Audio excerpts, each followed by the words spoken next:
Oh, hi. Good night. I mean, good evening. Hello, good afternoon, good morning, wherever you are.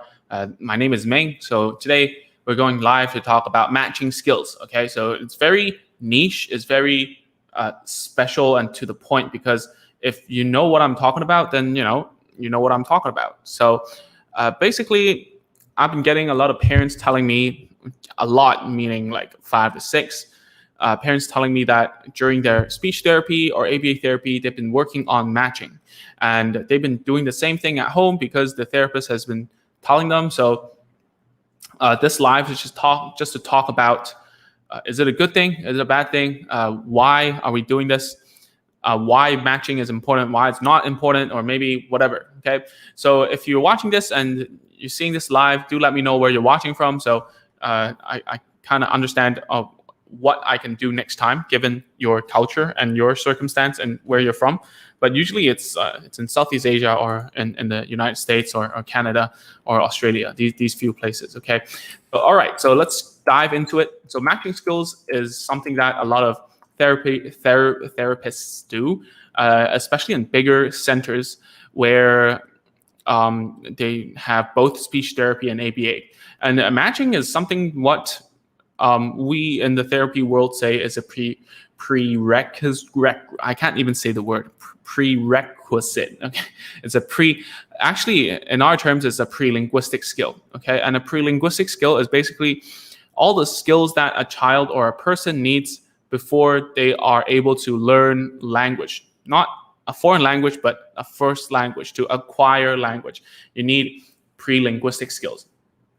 Okay, I know today's topic isn't very sexy, but at the same time, if you are a parent who is going through this right now, you will know what I'm talking about. So matching is a pre-linguistic skill, all right? Meaning someone needs to know how to match in order to talk, all right? So does it warrant a whole, I don't know, 15 minutes every day to teach how to match? Well, yes and no, I would think. When I just started off as a ABA therapist, right, I've done a lot of matching, okay? And I was under the impression that it was useful, but at the same time, I was thinking to myself, why am I doing this with a kid? Why am I telling them to match things, objects, pictures, whatever? Hi, Nicole, how are you? And I was thinking, why is it important to match different things? And the real reason here is number one, it's an easy skill to teach because it's not talking. All you need to do is just to have at least three things on the table and tell them to match. And for the therapist, that's a very low skill level thing that they can do for the child, which is still beneficial, I guess. And for the child, it's also a very low skill level thing that a child needs to learn. When they have these, like when they are able to match, they get rewarded and so on. And it's nice. It's nice for both parties because it's structured in a way that it's easy for the therapist or the mom or the dads to do at home. And it's also structured enough for the kid to feel like, I'm doing something, I'm successful, right? So what is matching? Okay, matching, actually, if you think about it, all children can probably do if they can fix a puzzle. Okay, so well, what is a puzzle? Basically, it's just a semi-abstract thing where you put shapes that look like the same, around the same shape and form, and then you put it in, right? That's a puzzle. So does that mean? Does that relate to matching? Yes. Okay. So if they can do that already, why do you still need to teach it at the table? Well, it's because it's only, I think, okay, only the thing that we're trying to teach is compliance, and also to let them understand what it means to do some table tasks with you.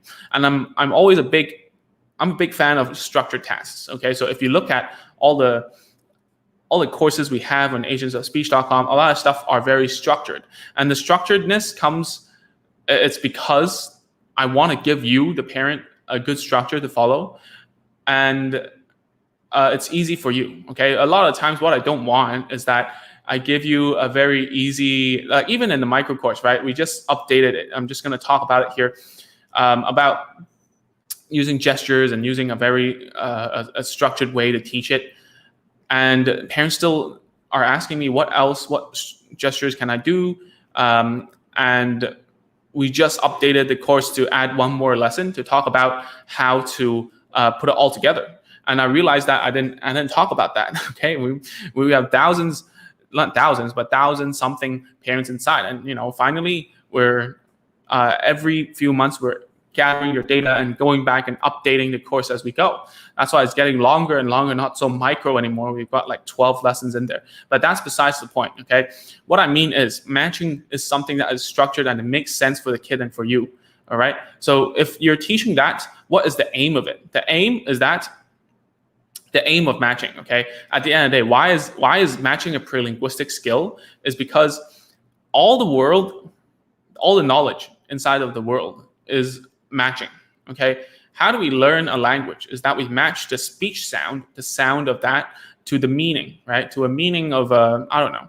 So if you hear computer, right? And then in your mind, you will think of, I don't know, a laptop, a desktop, a computer screen, right? You're matching that speech sound to a concept. That's basically what speech and language is, right? So at the end of the day, strong matching skills will help you, but not on a very generic level. All right, the very generic level is that if you go to ABA Center and you watch a child work, which is a rare scene in any country. If you're able to see it, then great. But if you can't, it's like, I'll match this. Put it together, put it with the same thing, and then they kind of doing some sorting and whatever, right? So that thing, I think, in the long run, you cannot do it indefinitely. I mean, like the first month or two, you're using it as a way to build momentum for your therapy. I think it's fine.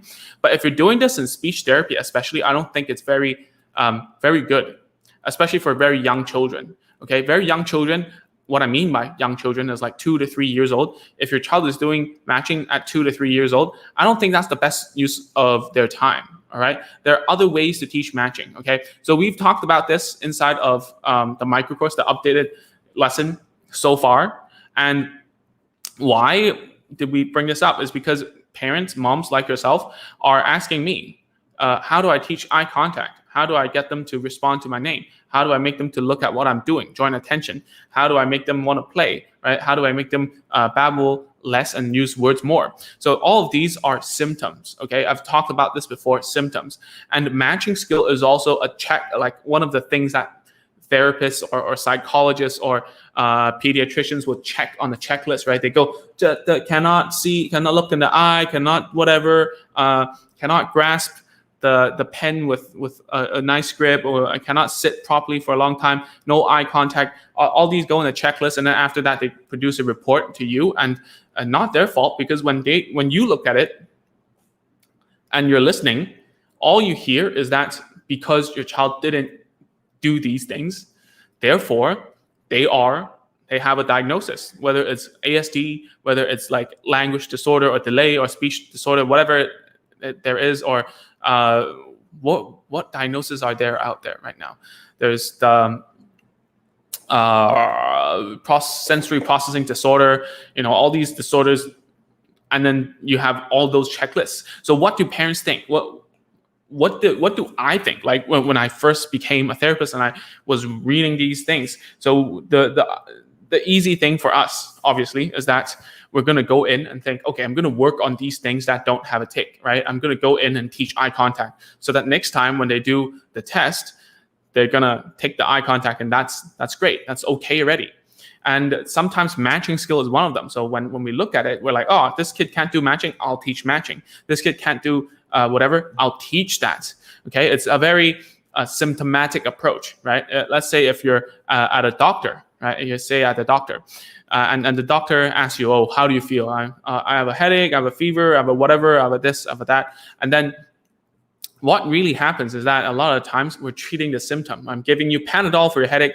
I'm giving you a cough syrup for you coughing, right? So all these are very symptomatic. There's a root cause to why a child cannot match. Okay, there's a root cause to why a child cannot speak and use words and so on, right? So we need to get to the root cause and try to teach that instead of trying to teach that stuff. So that's why I'm saying if your child is at 2 to 3 years old and your therapist is doing matching for extended period of time, I don't think that's the best use of your child's time if your child has sounds, okay, or they're able to sign or use gestures, aren't totally unable to move their hands, okay? And when do we do matching for children, okay? Number one is that I think if in an ABA setting, I think it's fine to do matching for young children, okay? But from what I know, at least from where I practice, where I learned it, the ABA itself, we don't stick on matching for a very long time, okay? And we work on getting them to talk, getting them to use language, even if it means using PECs. On the topic of PECs, this is where some parents, if they have a nonverbal child at around 5 or older, okay, 5 or older, nonverbal child, or 4, okay, we would start to think whether to start using PECs, or what we call AAC, right? So this is the time where we're trying to teach matching, because that's a skill that can help them develop to the use and understanding of PECs, or a similar AAC on the iPad. And some would argue, I think this is a great argument, by the way, you can learn matching by using PECs. Or for those who don't know what PECs is picture exchange communication system, sorry. So sometimes what I feel like is that I feel like PECs is deployed too early, okay? There are studies about how PECs is useful for ASD children, even if they're not nonverbal, because what it teaches is the underlying level of learning how to initiate conversation, right? So that's something that you need to understand, what we're trying to teach. So Nicole says, my son's therapist is doing flashcard matching too and requesting using PECs. So I don't know, Nicole, you tell me, you can tell me in the comments whether your child is nonverbal at the moment. If that's something, we can discuss it right now tonight. Hi, Crystal. By the way, no need to call me doctor, by the way. I'm not a doctorate or a medical doctor for that matter. So yeah, just call me Mr. is fine. Or just Ming. I'd be much happier like that. Anyways, so when your child is doing matching, you need to know why. A lot of therapists will tell you, oh, it's a prerequisite skill. Okay, I'm finally getting it right. Okay, so prerequisite, right? And at the same time, they're not wrong, but it's a very surface level thing.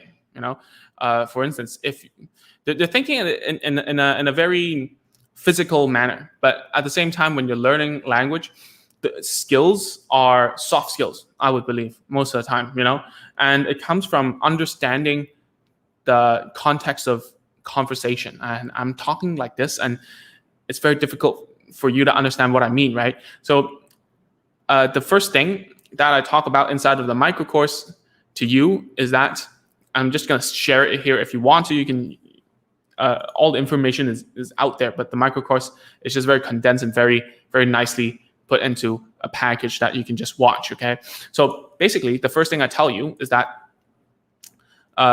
your child needs to learn how to initiate communication, all right? You need to teach all these pre-linguistic skills, matching whatever, with a routine, okay? You cannot teach, the routine gives a context. That's why it makes sense, okay? So because language is very social, if you remove them and put them on a table and teach them matching, what are you teaching them, right? What are you teaching? You're teaching them to basically learn how to match on the table and not have any real world use, okay? What we're focusing nowadays is real world use, real world. That's why you need to have a routine. That's the difference between speech therapy and ABA. ABA builds all the blocks and then tries to put it together at the end, hopefully, which works most of the time, sometimes depends on the person doing it. And also speech therapy, which is also the same. They're trying to go from what we call a top-down approach, right? Teach a whole routine and then try to teach the building blocks from the routine, okay? So what routine I'm talking about, obviously, is the most easy one that we always talk about here, right? It's just giving, putting a food item or snack or whatever inside of a container, give it to them, teach open, and then give and then eat, right? Or play or watch or whatever. So this whole thing here, you need to teach a way for them to get what they want. And you would say, okay, how? Imitation is also a pre-linguistic skill, okay? That's why we're teaching them to imitate sounds. If not, if they cannot, then imitate gestures. If they cannot, all they need to do is to match, okay? Is to match you taking their hand, do the gesture, I'm waiting for you to do it, and then have the thing they want, okay? So this whole thing has a context. So Joey says, I feel PECS is very difficult for teaching my ADHD son. Yeah, it's very difficult. I mean, it's hard to teach anyone, okay? I'm telling you that, all right? And what I'm saying is that a lot of times we have to make sure that we're not teaching stuff too strictly at a structured level and try to teach with a routine, okay? So how do you teach matching without a routine, without being too structured? Well, first of all, PECS itself is a context, is a social context. They're asking for something from you by giving you the picture. So when you are seeing someone who knows how to do PECS, obviously a lot of people will have to go for classes to learn from. I mean, it's expensive. It's $1,000, for level 1 of PECS or whatever. There's different levels just to make money off us therapists, at the same time. But I'm okay with it. I mean, I learned quite a bit. I personally haven't been to the PECS workshops yet. I haven't paid for it. I've paid for other stuff. I've learned other stuff. But I've had someone who is rather senior who taught it to me during work for free. Actually, I was paid to learn it. So I was pretty happy about it. So anyways, the thing about it, don't think, for instance, Joey, I remember, if you are the Joey that I'm thinking about, you were talking about like teaching eye contact on a table, right? At a table. Okay, so there are time and places for that. There are time and places to teach matching at a table as well. But at the same time, can we use something else to teach? Can we use a routine? Can we use a social context? Usually that means using play, right? I'm going to answer some questions real quick. So Shushu says, my son likes to watch TV all day. Is that okay? That's not okay. That's not okay. Keep screen time to a minimum. Nabil says, my child knows the routine and make sure so I just put the language and help her talk in long sentences. Yeah, that's exactly what we always talk about here, Nabil. And if you need more help, just let me know, Nabil. I mean, if you have any problems with that. So anyways, we're going to continue talking about it. So if you guys want to know more about PECS, obviously I can talk more about it and I can make a separate video, obviously. But at the same time, what I'm trying to tell you guys is that you need to stop doing that matching for younger children, okay? And for 2 to 3 year olds, I really believe that play is always number one, okay? If not, then use something as a reward to tempt them to want to communicate with you, okay? A lot of times what happens is that, if you use a snack or whatever, what happens a lot is that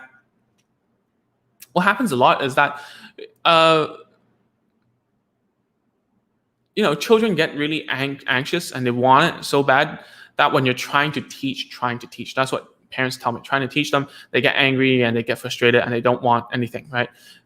They want to snatch it, they run away, they hide, they escape. And that's the problem. The problem is that you didn't make it easy enough for them. All right? So how do you make it easy enough for them? Is that you just tell them, make sure that they do not fail. And you take their hand, you show them how to do it, and you just give them what they want over and over again. Okay, it's very simple. But sometimes parents, therapists, teachers, I say we all because I've been there, is that we put our agenda before the kid. And if we let the child wait for even 3 seconds, we're too late and it's gone. So you need to create routines that soothe the child, not agitate the child, all right? And sometimes doing matching might not be the best idea, okay? All right, let's see. So Joey says, I will also try to use social story on the table to teach, but it's hard to pull his attention. Joey, anytime when you're dealing with an ADHD child, for real, okay, I see a lot of, I'm not sure if that's the case because ADHD, I don't know. Most of the time, what I tell parents is that if we're having an ADHD child at the clinic, they need to be medicated first. They need to be on medication. They have to take the medication first and then do the therapy. So I'm not sure if your child is ADHD or not. That's the problem I'm having a problem here, especially in Southeast Asia. Okay, I'm not discounting people who are having, I'm not discounting professionals here at all. That's what I'm saying. But I'm doubtful that they can accurately diagnose ADHD at such a young age. So, and at the same time, Joey, if you're using PECS and you're also doing social story, it's two different levels, right? I'm sure you're very well versed with therapy language and knowing the ins and outs of different therapy techniques and so on, Joey. But the thing is, story level is up here. Social story is up here. Social story is something that you speak in full sentences and you say that there's a moral behind the story. There's a cause effect. There's a feeling. There's a whatever. It's not going to work every time for a child who hasn't spoken or who warrants to use PECS as a way to communicate. So you have to remember, you need to use stuff that's at the similar level. All right, that's what I mean. So Kuyen says, not using PECS, focus on gesture, but start to image it. The only consistent gesture, open palm. Yeah, that's great. Stomp feet when listening to his fave. Rhymes not very. Please share on. Okay, guys, I am not saying that PECS is a good thing. All right, I'm really not saying PECS is a good thing. I would much rather tell you that what we're doing right now with the gesture is 1000% more natural than PECS.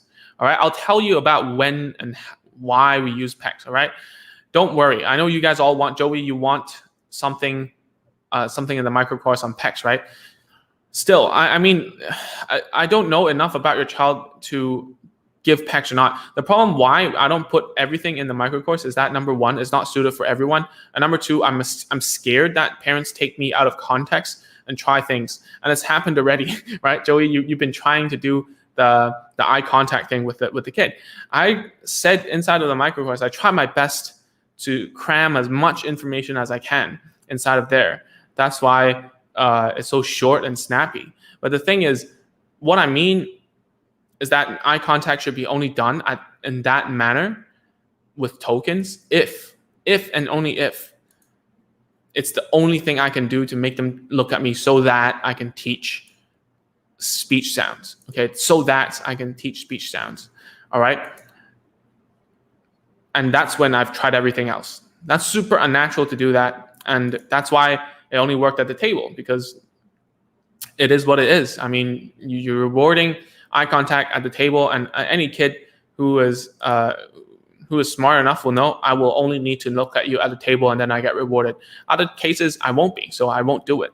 Okay, so hey, Wai Bing.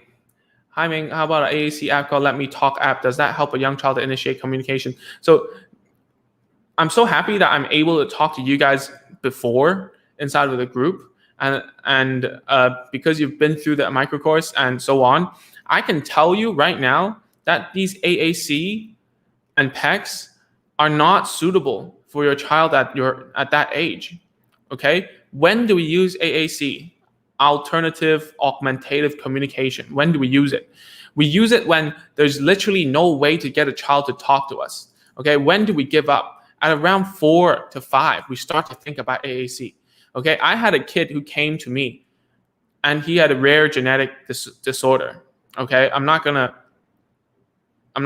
say any more. Okay, and we started. I didn't even think about AAC. Okay, I didn't think about it. If he went to another speech therapy clinic, he would have been using PECS. But I kept at it, and the reason why is because I can see that he wants to imitate, but he cannot. That's why I keep on working on his speech sounds. I know his true ability. I know he cannot imitate anything. That's why I started on with gestures. So now, after a whole year or two, he's finally talking with sounds. I'm not saying it's my thing, but if we gave up and we start using PECS and using AAC, how would it look like now? I think it'll be a lot different. I mean, there are different paths towards verbal, but at the same time, PECS is something that is highly specialized and highly difficult to do, especially for parents. 99% of parents do not use their PECS. even if instructed to and taught how to. Okay, it's not convenient for parents to do it. It's not convenient for kids to use it at home. You need to be very disciplined, is what I mean. Okay, so Kuyen says, personally felt PECS is not convenient. That's why I'm not starting it. Agreed. Current proposed natural method. Yeah, it's not really natural either. I mean, we're still bribing and using rewards and so on, right? But the thing about what I'm trying to say now, and what the topic about this whole tonight's topic is, we gotta have some. You gotta have some structured, some type of play, and some type and one that is in direct language modeling, right? Which is language facilitation. I know it's difficult. I'm trying my best to teach you guys as much as I can, but at the same time, like, it takes a lot of time. Like, even if there was a mom, I'm sighing because I'm thinking about her, but at the same time, her child is an adult now, as old as I am, and I think they wouldn't mind me sharing this story with you. She is autistic. She only started talking at around 5, and she used AAC for a long time. Now she speaks in sentences, and as well as I do. Not really. I still speak better than her, but the thing about AAC is that the real, as Kuyen was asking, what's the logic behind it? The logic behind it is that if speech is difficult for a child, then AAC would be a good way to get the message across. But the problem is that most of the time, children don't have enough content to express. So if you look at a PECS book, right, a PECS booklet or an AAC app, you will see that most children only use 2 to 3 cards that they're very familiar with.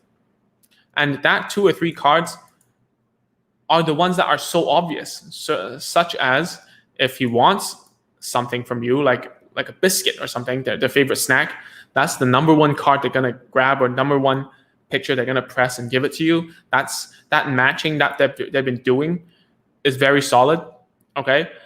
And then there might be 2 or 3, which is like, I don't know, toilet or water, all the basic needs.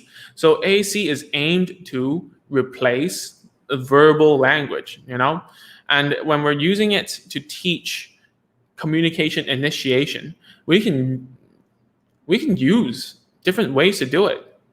Okay, we only really do it when we really we feel like the kid I was talking about who's like 5, has a genetic disorder, cannot imitate any sounds. Whenever he wants something, he goes like that, right? Now he can say mama, and then he can say I want something, but then it's totally wrong. Okay, we're working on that. We're fixing his speech sounds, right? But anyways, so what I want you to get out of these lives is not to continually make you even more confused, right? There's loads of stuff. That's why therapy is a lifelong learning for therapists. It's definitely a lifelong learning for the moms.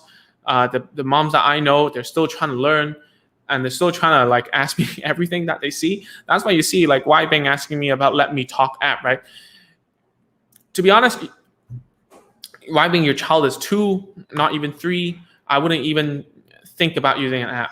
Okay, we had some success with her starting to be able to wait and so on, and you see these improvements are small. And if you look inside, if you're already in the micro course, you see inside of the Agents of Speech members area, as another Facebook group, is that you will see that some parents will suddenly, boom, they can do it, boom, they can achieve it, and suddenly, wow, their kids can imitate, they can talk, they can say a lot of words and use gestures and so on, right? So what's the difference? Why are some parents stuck? Why are some parents not? Why are some children? The reason behind it is that the improvements for each child is different. Okay, you have to remember that. Secondly, any child who is below 3 is significantly harder to teach. Okay, it takes a lot more skill level to teach something meaningful to a 2-year-old. Okay, and I'm saying this because I see back in the day when I was working and I was looking at other therapists' work, it's always the 2-year-olds that gets people messed up. I'm talking about therapists here, okay? And the reason why is because you cannot put so much structure on them. They will flip. They cannot take it for so long. All right. Okay, so I'm gonna try and wrap up this video. And if you guys haven't, you really have to join the micro so that at the very least, you've gone through some of the material. And when you ask a question, it's much, for me at least, I know what you've watched, right? So that it's easier for me to give you something of value, okay? There's no one clear cut. That's why when people ask me, oh, is this method good for whatever? It's not the method, it's not technique. I'm trying to change your mind about stuff so that you will continue to learn. It's the first step ever. And obviously there are, you can learn from a lot of different therapists out there. There are loads of good courses out there as well. The thing is, I believe most of them are good info, but the thing is, it's not actionable enough. Okay, it's just very basic stuff that I can see that you can find on the internet. So that's why I tell you to do a certain routine. Master that, and then we can talk. Okay, sometimes this routine, it takes a long time. A long time. Oh, Stephen asks, hi Stephen, long time no see or talk. I'm referring to chronological age, not mental age. I rarely know the mental age of a child, to be honest, if they haven't done a certain test, right? Especially here in Southeast Asia. I'm even if they write it, I'm just gonna take it with a grain of salt. Okay? Again, I'm not discounting their profession, but what I'm saying is the physical age, chronological age is important. A 2-year-old is hard to manage. It's hard. It's, if you don't manage them well, they don't want to do anything with you anymore. They see you, they start running away. I remember the first one, the first kid I ever taught, he was 3. He was still okay. Then there was the fourth one, I believe, he was 2. At the beginning, it was a nightmare for both of us because I was still an ABA therapist. I was trying to teach him to do certain imitation of actions or whatever. And it became so tedious that he was screaming so hard that I could literally feel the table shaking, and we were in a small room. And every time he saw me walking to fetch him, he would just flip, and it took like 2 months just to repair that relationship. And it wasn't cool. So I'm talking from experience here, guys. All right, so I'm gonna wrap this up. Whoever who is watching this, to you, if you're doing matching for 2 to 3 year olds, you have to think about why, okay? If it's for compliance, fair enough. Keep on doing it, fade it out as soon as possible. Do something meaningful that is communicative, okay? Second of all, yes, matching is important. We all use matching for all things. We match 2 concepts together. That's a high level matching. You can match opposite ideas like synonyms and antonyms that we teach in primary school, not the topic of today. Matching skills are important, but how important is teaching a child sitting at a table and matching pictures and objects and stuff? Not that important. You might argue that, it's for PECS or whatever, but PECS itself is a great social context to teach matching, to teach initiation, to teach imitation, and so on and so forth, and turn taking and whatever, okay?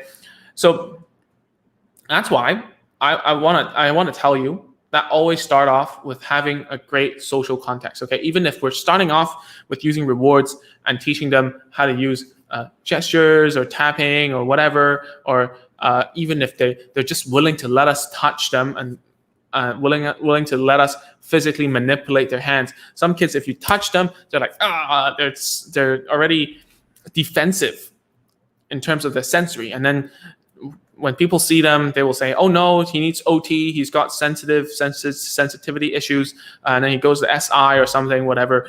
And the whole thing is because they don't want you to touch them. That's all, right? It's very difficult for me at least, I'm not an OT, to physically with my eyes to see whether he's very sensitive or is he just doesn't understand what you're doing and don't want you to touch him, right?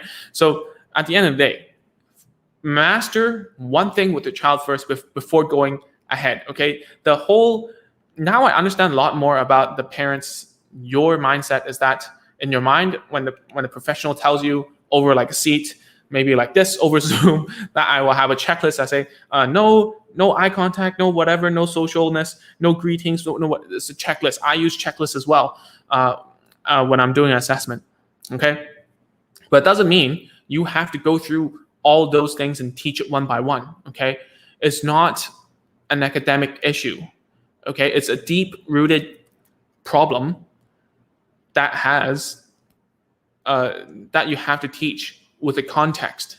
All right, if you just teach one part, okay, I'm gonna give an example where it's gonna make a little more sense. Okay, so for instance, if you cannot dunk a basketball, okay, a little far, okay, so someone comes and tries to assess what's going on. Okay, so the guy cannot jump, doesn't have enough flexibility in the hips to do whatever. He doesn't have enough ankle strength or whatever. So what does the guy do? Okay, does a lot of things. Trains the ankle, increases the flexibility, increases the mobility, increases whatever, and doesn't teach the actual dunking. So what's going to be the problem here is that at the end of the day, he might be able to jump better, whatever, but the technique isn't there. The underlying issue is that they don't know how to match everything together. Okay, so the argument here is you need to do both, right? You need to do both things. Okay, you need to have a structured time to teach those little foundation blocks of matching, whatever, so on and so forth. And then the other thing is that to have a context to put it all together to teach. That is speech therapy. Okay, got it, guys? Alrighty. So Kuyan says proper guidance is required, backed up with logic behind. I always ask why and how. That's help kids. I convince myself before I apply to teach kids. Appreciate sincere sharing. Yeah, I mean, Kuyan, I really like it that parents ask me, even if to me, I've heard it. It's not the first time I've heard your questions. That's what I mean. I've heard it thousands of times. And when I sound like I'm not being patient, it's not, okay? It's me being a little more, how to say, in Chinese for you, it's 着急, right? It's a little bit impatient, right? And I really want that for you. You're so close. You're getting it. And then suddenly you don't get it. And I'm like, wow, did I do something wrong? Because I'm the teacher here, right? So whenever a kid doesn't do anything correct, I always think, is it my fault? It most probably is because I'm the one teaching. So whenever a parent has a problem, it's my problem, okay? So it's my fault that I didn't drill this into your head and make sure that you understood it, all right? And sometimes the problem is you have to trust me, okay? Because there's so many people talking different things. I've got a parent who goes to all the professions out there, ask each of them, oh, is this okay? Is that okay? What do you think about my kid? So on and so forth. Just getting a lot of opinions. And then what do you get? Dizziness. You don't know what's going on. And then she comes back to me and she says, oh, I think, I want to continue. And I don't know. It just doesn't work that way. I mean, if you trust me, then try what I'm trying to tell you. If you don't understand, then ask. And it doesn't need to be with me. You can just stick to one person. There's different roads towards verbal communication. Okay, there's a good IG called Speech Sisters. I don't know. I've never seen their course. I never bought one. But most of the stuff they say are very common sense. It makes sense. If that's something that's more palatable to you, then by all means go listen to them. So I don't want to force my methods on anyone. Okay, there's actually no one method for one child. There's many different methods, and I myself use a lot of different things. Okay? I keep on trying. Sometimes I try so many things, and then I think, should I just stick to that thing in the beginning? And I get very confused as well. So don't worry, I'm on the same boat. But at the same time, hey, if I say something, you better try it. And if you try it, you come back to me, you ask, I'm much happier than like that. Rather than some parents who, try it one time and say it doesn't work, and then say that, oh, I tried your stuff from the micro course, it doesn't work. Can you give me more tips? You try it one time. You only watch one video out of the 12. watch all of it, and then search the Facebook group, and then watch it again, and then try again, right? Alrighty. So, Muhyudin, sorry if I get your name wrong. Physical massage required. It depends on your kid. All right. Usually, I do not do any physical massage. That's not my thing. There's something called oral myo massage. I forgot what it is. I never ran into the school of massaging. Okay. Yeah. No. It's not. It's always my fault. That's what I mean. I'm not talking to you, Koyan. Of course, I know. If you didn't trust me, you wouldn't be here for so many times, right? Drill into the hole. I don't know how to say that in Mandarin. Yeah, no problem. I mean, that's part of learning. I'm totally okay with that. Joey says, can you have more video teaching speech using more toys like your car, racing? Yeah, we can. But the thing is, like, I've made those 3 videos to teach you. I cannot make one for each toy. I can try. But the thing is, what are you going to do? You're going to buy the toy that I bought? I mean, I will do it, is my promise. Okay, Joey? But at the same time, you need to understand the underlying thing. See, it's the same as you teaching your child. If I need to teach how to fish, not give you a fish, right? So when you're looking at how I'm interacting with the kid and using the toys and so on, I hope that you will understand, okay, so I can use this every toy, think about what verbs there are, and then use it. All right? Okay, Nabil, I'm very happy for that. Jal, yeah, I know you guys are stressed. I mean, I've been doing this for quite some time now. I know how stressed it can be. All right, and I don't want to be very sentimental. I'm very different from, because I'm not a mom. I'm not even a dad yet, right? And sometimes I feel like those Instagram groups and Instagram pages that are very like sentimental and say, we're super moms, whatever, and Facebook pages talking about how special needs. You gotta have a special kindness of heart to do this kind of stuff. I'm not that kind of guy. I'm a very practical man. So, I try to give you something that you can chew on. And sometimes I feel like your brains are just like spinning every day, every night, just to think of what's that missing thing that I'm gonna do. And therefore, you guys try to do a lot of things. That's why I get questions about, do I need to do physical massage? Do I need to use talk tools? Do I need to use DHA fish oil? Do I need to use, do I need to go to OT? Do I need to go to sensory integration? What's ABA? Does it make a child have trauma?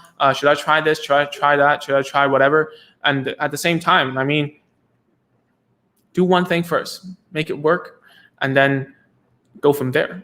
Okay, so that's all tonight. That's all for tonight. Stayed on a little too much tonight, but anyways, I'll for those who are on the micro course, I'm gonna start doing a lot more lives inside of our private Facebook group, because simply we've reached 1,000 something people, and it's much easier to reach you guys. Okay, secondly is that I feel like there's a lot, after you have started with the micro course, I feel like there are very individualized problems that I want to solve inside of the group, and I feel like there's not enough support in terms of speech therapy on the internet that is tailored enough that I understand. So I don't want to have so many people who just buy a course and just don't watch it or whatever.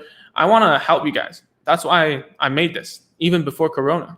If my only wish making all this agents of speech stuff and making all this stuff is that I want to make parent education easier.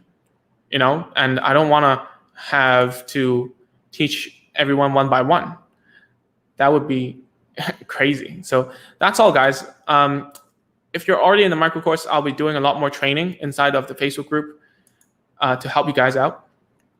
And if you're not, then, that doesn't matter. I'll see you guys next Monday then. Bye-bye.